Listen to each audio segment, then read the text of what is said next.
যখন বাবা বলি রাজার হাতে যখন ওই কুমণ্ডলীর জল নিয়ে বলি রাজা ত্রিসত্য করে দিল যে তুমি আমার কাছে কি চাও বলো, আমি তোমাকে তাই দেব।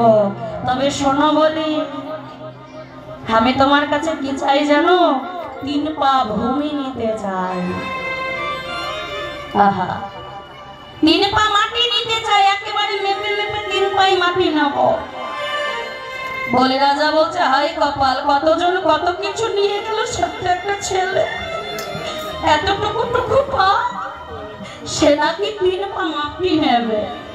যেই না বলেছে মা তোমার যেখান থেকে নেওয়ার সেখানেই নাও, যেই না বলেছে বাবা দেখুন, আজ এই বামুন অবতারে নিয়ে প্রথম চরণটা যেই না রেখেছে স্বর্গ মর্ত বাবা দখল করে, দ্বিতীয় চরণ যেই না পাতালে রেখেছে পাতালকে দখল করে দিলেন। বলো বলি দ্বিতীয় চরণটা কোথায় রাখবো? 2 চরণে স্বর্গ মর্ত পাতাল দখল করে নিলেন বাবা। বলো বলি তৃতীয় চরণটা কোথায় রাখবো? হরি বল হরি বল। এমন সময় বৃদ্ধা দেবী এসে বলছে, স্বামী তোমার বলে তার কিছু রইল না, যে 2 চরণে তোমার সকল কিছু দখল করে নিয়েছে, তোমার বলে তার কিছু নেই, আছে শুধু তোমার ওই মাথাটা।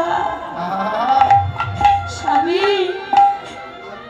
যাও গিয়ে তুমি ওই 3য় চরণে তার কাছে মাথাটা রেখে দাও। দেখুন বাবা, বলি রাজা বুঝতে পারলেন আমার ঘরে আর সাধারণ বামুন আসেনি, নিশ্চয়ই কেউ আমাকে পরীক্ষা করার জন্য এসেছে। এমন সময় বলে উঠলেন, তুমি যে দুটি চরণ দেখালে, 3য় চরণ দেখার কথা বললে, তাহলে 3য় চরণটাকে দেখাও। আমায়রা সবসময় যদি ভগবান নিজেকে চালাক মনে করে তাহলে হবে না, ভক্ত ভগবানের থেকে বেশি চালাক। বলছে তুমি যে 3য় চরণটা রাখবে বলছো, আগে 3য় চরণটা দেখাও।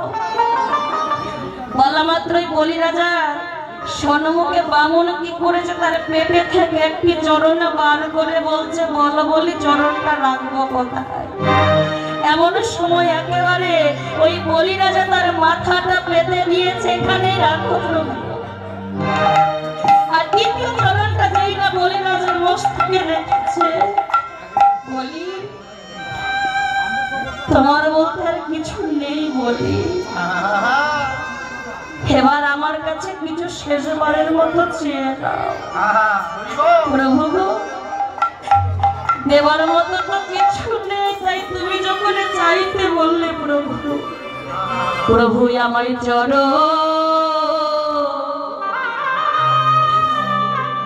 ছাড়া,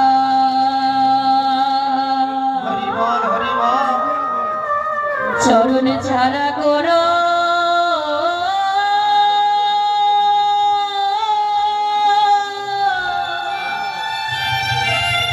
না গো,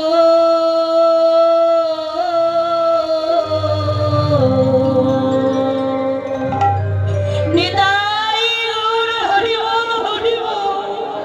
প্রভু তোমার চরণে ছাড়া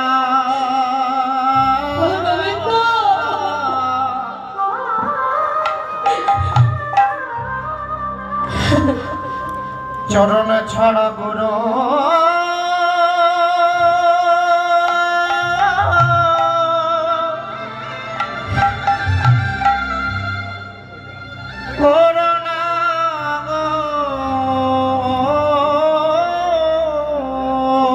তোমার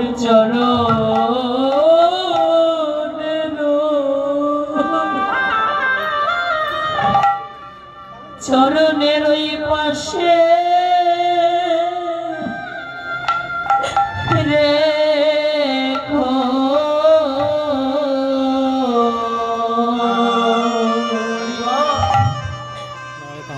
আমার চরণ ছাড়া,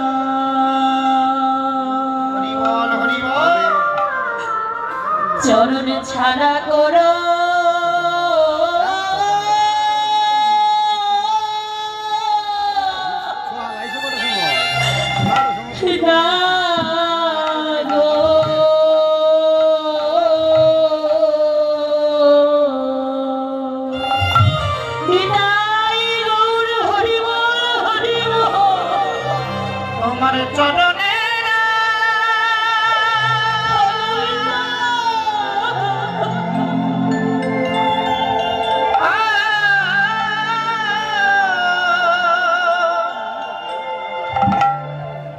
চরণের ওই পাশে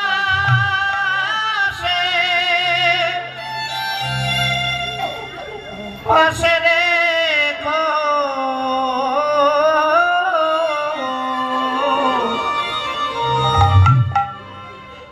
প্রভু গো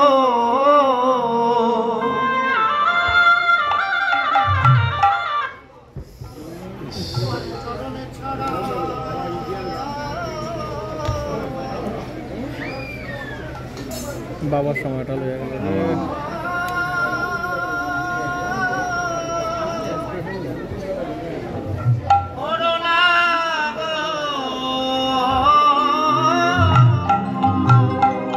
তোমার চরণে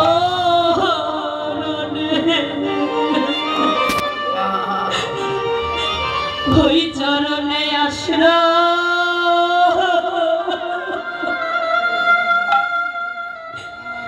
দিও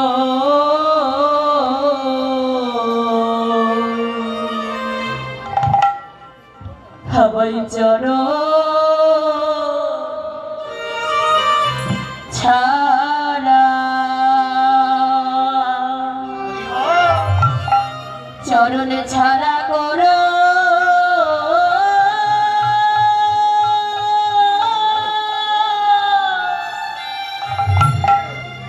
না গো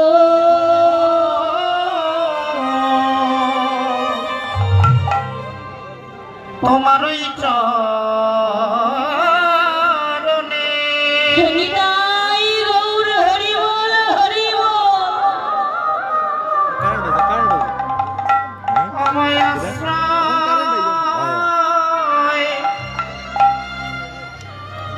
আশ্রয় দিও এ জন্মে না প্রতি জন্মে জন্মে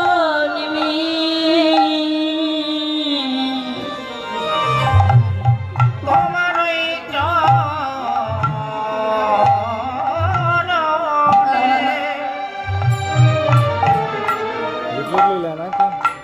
আমায় আশ্রয় দিও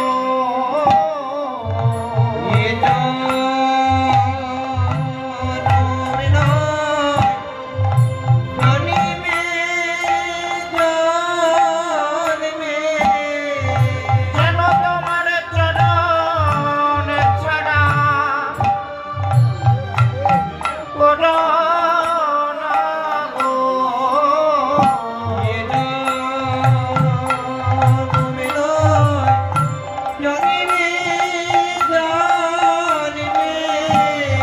তোমার ওই চরণে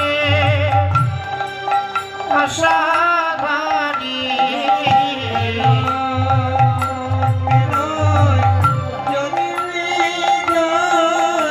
তোমার ওই চরণে আশ্রয় দিও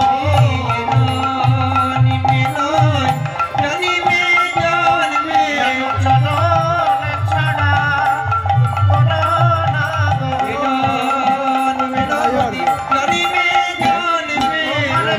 চরণের ওই পাশে রেখো তোমার চরণের ওই পাশে রেখো নিতাই গৌর হরি বল হরি বল জন্মে নয় জন্মে জন্মে যেন তোমার চরণ ছাড়া করো না গো।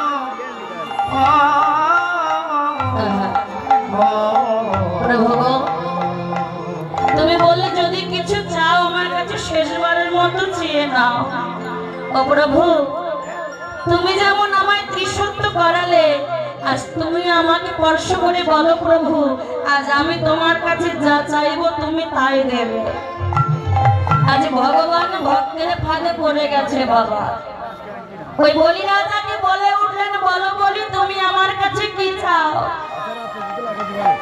এমন সময় বলি রাজা বলে উঠলেন, শোনো, যদি কিছু দিতেই হয় তাহলে তুমি আমার দরজার দারোয়ান হয়ে যাও।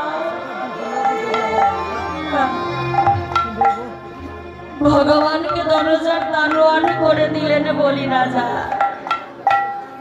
আর যেই না বলি রাজা দরজার দারোয়ান করে দিলেন, গোলকপতি আমার বৈকুণ্ঠ ছেড়ে বলি রাজার দ্বারে দাঁড়িয়ে পাহারা দিচ্ছে।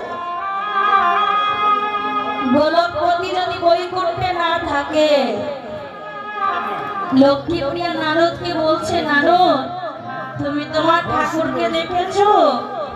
আজ 1 সপ্তাহ হয়ে গেল তোমার ঠাকুর বৈকুণ্ঠে নেই। নারদ মুনি বলে উঠলেন, মাগো আমার ঠাকুর সে যে নতুন একটা চাকরি পেয়েছে। চাকরিটা কি? ওই বলি রাজার দরজার দারোয়ান হয়ে আছে। দেখো না ভাইরা, ভক্ত যদি ভক্তের মতো হয়, ভগবান বৈকুণ্ঠ ছেড়ে সেই ভক্তের দরজার দারোয়ান হয়, ভক্ত হওয়ার মতো হতে। তাই আজ আমার নবদ্বীপের মাঝে যখন আমার গৌরাঙ্গ সুন্দর আবির্ভাব হলেন, এই কলির জীবকে দুর্দশা দর্শন করে এই কলি জীবের উদ্ধার করবার জন্য নবদ্বীপের মাঝে গৌর হরি আবির্ভাব হয়েছে। আর এই গৌর হরিকে কত না দুঃখ দিয়েছি, কত না কষ্ট দিয়েছি বাবা, কেন কত না অপমান সইতে হয়েছে গৌর হরিকে আপনাদের জন্য। এই আপনাদের জন্য, আমাদের জন্য, কলিহত জীবীকে উদ্ধার করবার জন্য গৌর হরি কত না কেঁদেছে, কত না অপমান সয়েছে। তবু গৌর হরি কখনো বাবা হরি নাম ছাড়েনি, কৃষ্ণ নাম ছাড়েনি। হরি নাম বন্ধ করার জন্য মহাপ্রভুর সঙ্গে নিত্যানন্দের মাথা ফাটিয়ে দিয়েছিল জগাই মাদায়, তবু গৌর হরির বদলে কৃষ্ণ নাম ছাড়াতে পারেনি। কেন বাবা?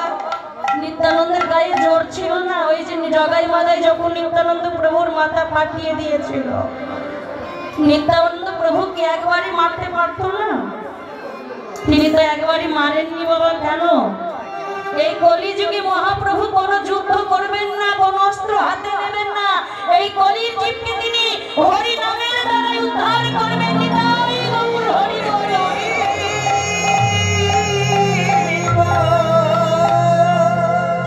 এই জন্য মহাপ্রভু আমার এই নবীন নবীন কলির জীবকে উদ্ধার করার জন্য গোলকের গোপন হইতে 16 নাম 32 অক্ষর মধুর হরি নাম নিয়ে আসে, যে হরি নামের দ্বারাই কলির হত জীব উদ্ধার হতে পারে। তাই মহাপ্রভু গৌর সুন্দর নবদ্বীপের মাঝে পুরবের ভাগ মনে পড়েছেন বাবা। পুরব কাকে বলে? যে লীলা আগে হয়ে গেছে। আজ গৌর সুন্দরী নবদ্বীপের মাঝে প্রভাস যজ্ঞের কথা মনে পড়েছে। আর প্রভাস যজ্ঞ করবেন বলে গৌর সুন্দর সকলকে নেমন্তন্ন করে বেড়াচ্ছে বাবা। নবদ্বীপের মাঝে যত কীট পতঙ্গ পক্ষী কুল আছে সকলকে নেমন্তন্ন করছেন গৌর হরি। কেমন ভাবে যাচ্ছে হরি নাম গাইতে গাইতে। ও মায়েরা, এই যে আমার এই হরিবাসরের মেলা বসেছেন, মহাপ্রভু হরিনাম বিতরণ করছেন, তা আমার সঙ্গে একটু করতালি দিয়ে দুটি বাহু তুলে একসঙ্গে হবে মা? একটু হরিনাম সবাই মিলে একটু হাত তুলে আমার সঙ্গে বড় করে, সবাই মিলে বড় করে একটু হাতটা তুলুন তো। লজ্জা ঘৃণা ভয় দূরে রেখে আজকে আমরা মহাপ্রভুর চরণে নিজেকে সমর্পণ করব সবাই মিলে। হরে কৃষ্ণ হরে কৃষ্ণ কৃষ্ণ কৃষ্ণ হরে হরে হরে রাম হরে রাম রাম রাম হরে হরে। সবাই মিলে হাত তুলে হরি বল হরি বল। কৃষ্ণ কৃষ্ণ হরে হরে হরে রাম হরে রাম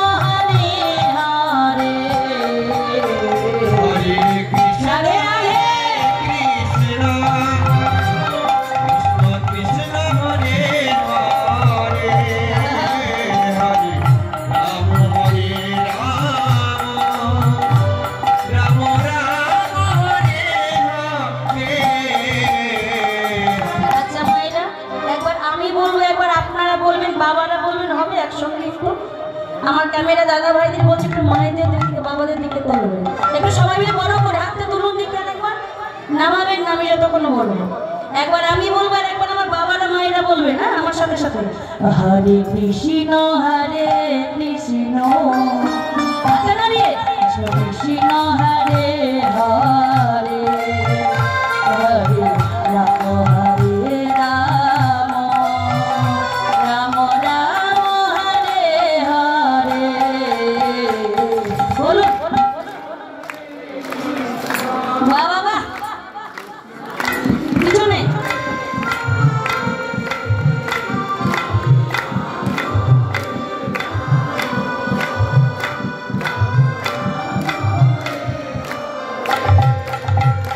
হরে কৃষ্ণ কৃষ্ণ কৃষ্ণ হরে হরে হরে রাম রাম রাম হরে হরে। Hare Krishna, নিতাই গৌর হরি বল, হরি বল। Krishna Krishna, Hare Hare, Hare Rama, Hare Rama, Rama Rama, Hare Hare. হরে কৃষ্ণ কৃষ্ণ কৃষ্ণ হরে হরে হরে রাম